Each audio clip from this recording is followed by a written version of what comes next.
Still in circulation, yes. In Embakasi East Republic, as we call it, because it has a supreme leader that you are looking at, Dr. Babu Owino. Yes. I'm so humble.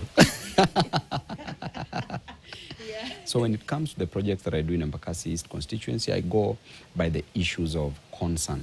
The things that affect the great people of Embakasi are, number one, roads, poor roads, which since I've done around 78 roads in total, fully tarmacked in the whole constituency. Number two is water.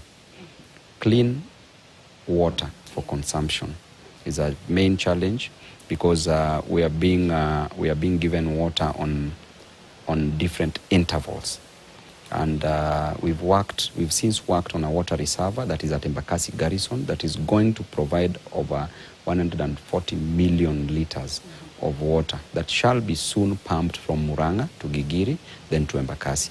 So I've also done boreholes in Embakasi's constituency to provide temporary solutions for my people. And these boreholes are around 20 in number, just to provide temporary solutions. We've done schools in Embakasi's constituency. As we speak, I'm in the process of constructing 2 schools, Donholm Secondary School, and also in the process of constructing Tasia Primary School. And I do this because I know what education is. Were it not for education, I would have never been where I am. So it is purely education that is going to help us, and also the role of education in the growth of an economy. We know in matters provision of skills. Everywhere you go is about skills. You are where you are because of education.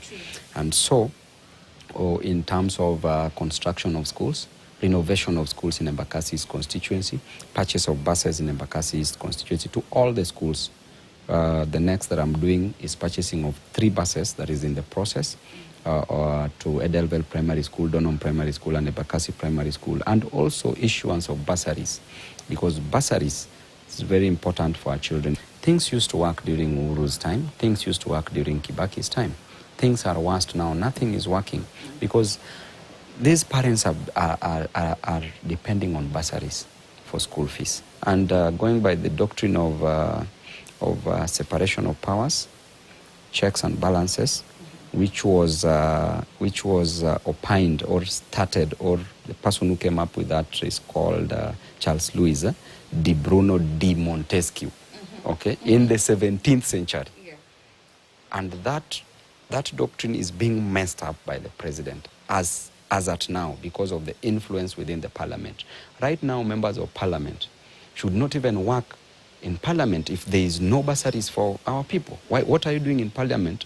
And our people are languishing in abject poverty. Our people are not going to school. Our children are not going to school. What are you doing in parliament? Just to pass laws that are going to oppress the common mwananchi, the health laws that are being passed, the affordable housing, which is a private good, which should not be passed. Yeah. Government should not provide private goods to citizens. They should create an enabling environment for the provision of the private goods.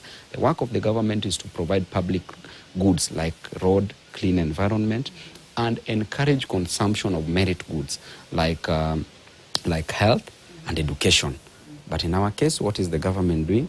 So this government is just nonsensical. Priorities are bottom up, misplaced. Bottom up. Yeah, those are their priorities. All right, let's get to the nitty-gritties, and I want us to talk about the